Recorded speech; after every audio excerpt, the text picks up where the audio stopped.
We are very excited to be here today at the Randfontein Wastewater Treatment Works, where the refurbishment of the plant has been completed, and this plant is working fabulously.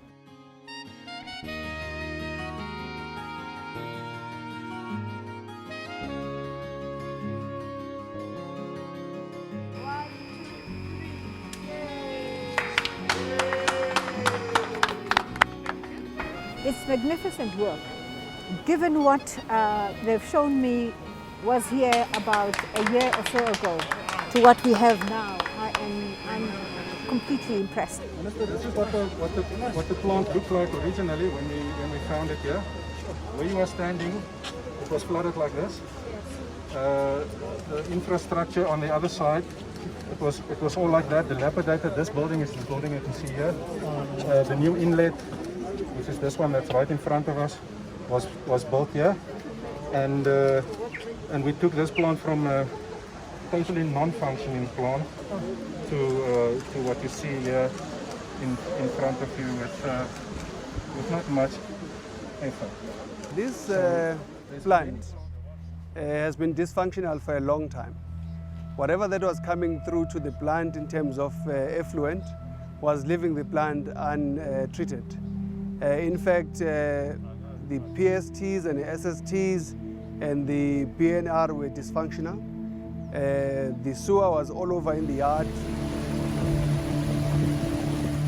We've been having challenges in terms of the spillage and also the smell, and at some point we had challenges whereby the sludge was not according to what the environment will have requested us to look at this particular situation.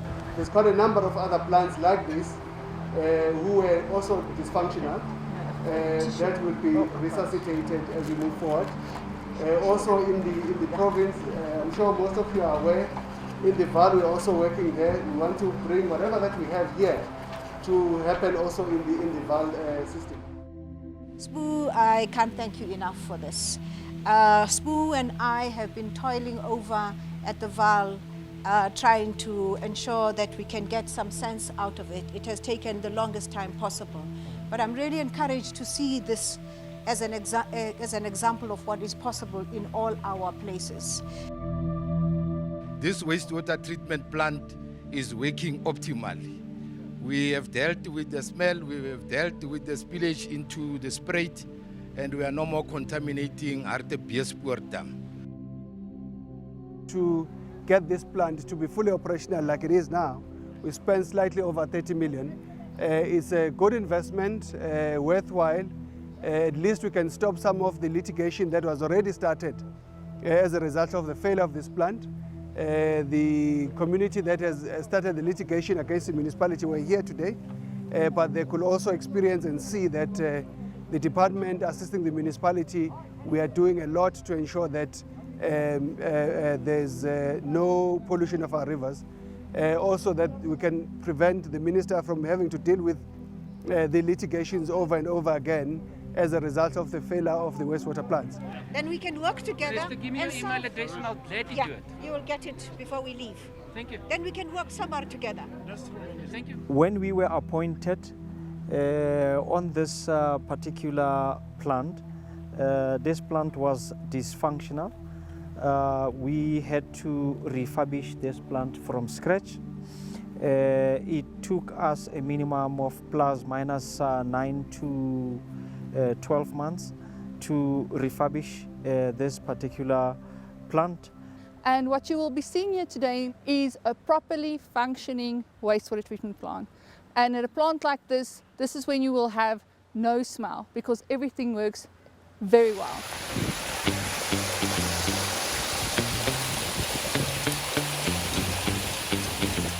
So the first thing that you'll see when you get to a wastewater treatment plant is the mechanical screens. This is very, very important.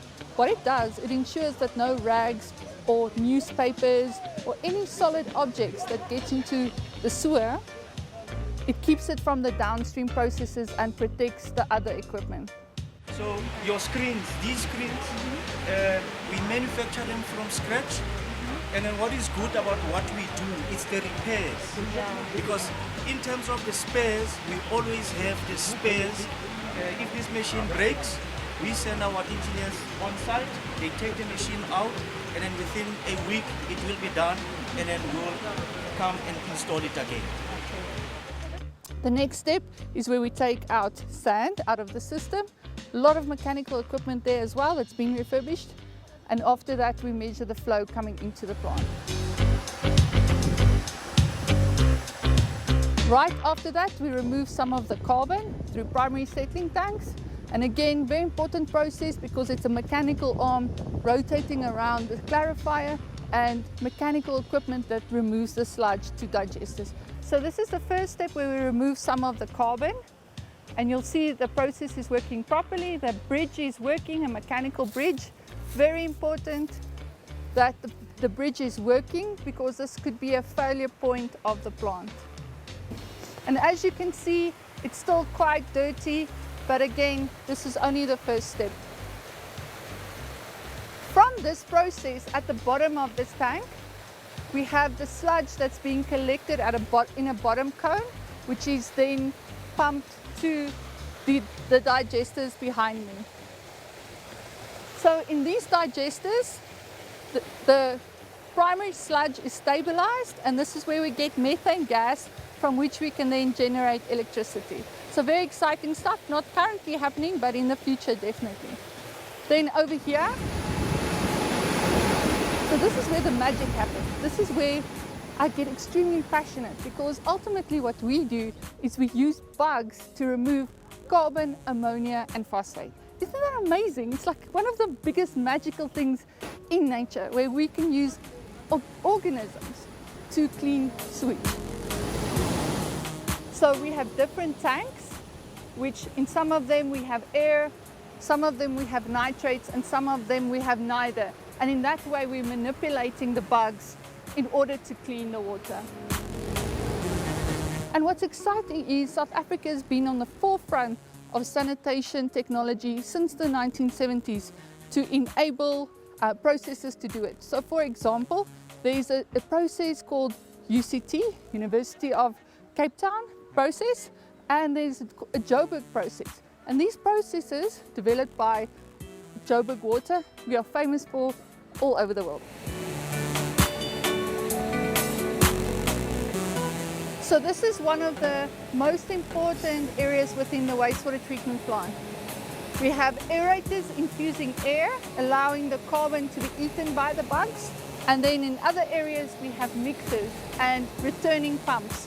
Now that's very important for the process, and as you can see, expensive mechanical equipment. This is why operation and maintenance is so important, because if these units are not operational, the whole process stops working, and we then have raw sewage entering the river. The problems that we're experiencing, not only in this plant but throughout the province, is the theft of electrical equipment. So what we have done, we've tested the cable so that we protect cable theft. That this plant... The young engineer who's been working here has indicated to me how we are protecting the cables here from any theft. And I'm hoping that this will be part of our blueprint. I'm glad that we have the sanitation master panelists here, that it will be in our master plan. That we, in order to protect the cables, we've got to find a solution so that people don't steal the cables. And they have found a solution here. They found a solution in the shortest possible time to revive this, this sewage plant, this water treatment plant. And this can be our blueprint. I'm extremely proud of this. So after the biological, where we made the bugs nice and fat, we put them in a clarifier, the bugs settle out, and this is where we have the bugs that is nice and fat and full, and they gravitate to the bottom of the basin. We also extract that sludge, which is now stabilized, into the composting beds on the other side. This is where it then goes for agriculture. So in theory, from here, the water then overflows. It's very clear, as you can see, almost looks like drinking water. And all we have to do in the last step is then just disinfect it with the disinfectant, in this case chlorine gas, and it can go to the river. Nice, safe water that goes into the river and not harmful to the community. So again, please don't look at sewage as something that's a waste. It's full of nutrients, full of good stuff that can help the community. So please take care of our sewers. We will try and make sure that all the plants in South Africa look like this. The minister is very passionate, the department's very passionate to ensure that all the plants in South Africa look as good as this one. And the plan is as well to roll out the Blue Drop and Green Drop programs in the country, which again helps to make sure that we're not just good, but that we're excellent.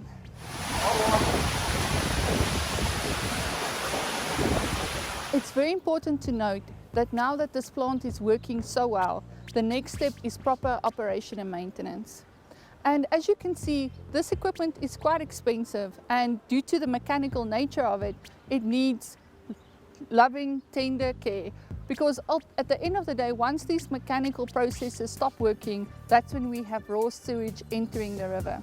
So what we also need from you as a community is to realize that the processes downstream in the sewer is actually quite expensive. So please, number one, do not put anything into the sewer that's not supposed to be there.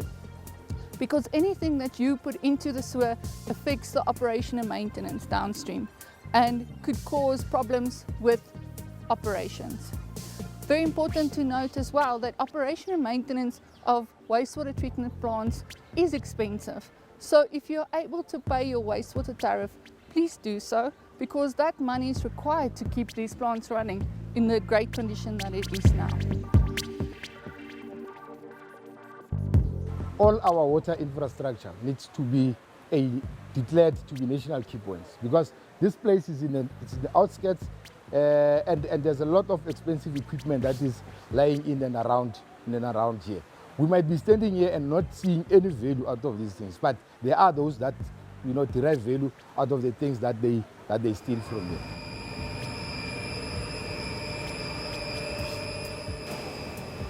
So what we see here is the MCC room. This is how everything you see beside me is controlled. So all of the equipment is automated to switch on and off, like the pumps when they're needed. And the MCC room is where everything is controlled automatically. So actuators, all of these things speak back to the MCC room. It's going to need a minimum interference from the plant managers. For them, it's just to make it a point that all the machines work properly, and it will be maintained properly for after we have done what we did in the plant. Some of the young men and young women that were giving certificate by the minister today have been trained on how to operate this plant, so that we ensure there's capacity. We're engaging with the municipality in the coming weeks to ensure that their employment is secured, so that they can still remain here and operating the plant, so that we don't have to intervene. Having a Department of Water and Sanitation intervening all the time is really not sustainable. We must build capacity within the municipality so that they can run their operations and maintenance. They can do the refurbishment of their schemes without a direct investment from national government.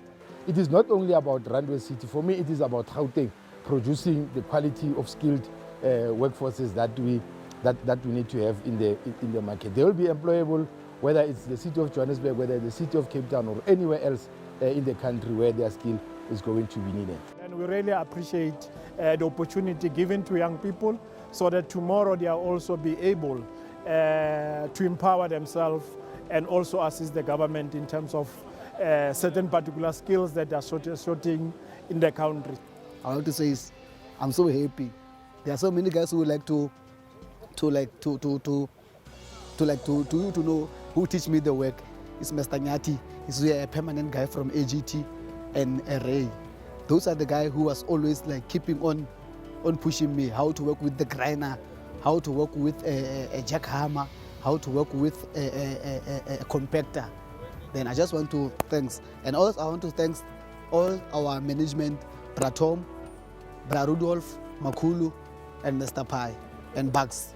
Those are the guys who have been give us the more inspiration and always motivate us. Just keep on going. You don't know where your luck is. So guys, keep on going. Do all the things that you want you to do as the locals. But for now on, we are so happy because we gain so many things from them.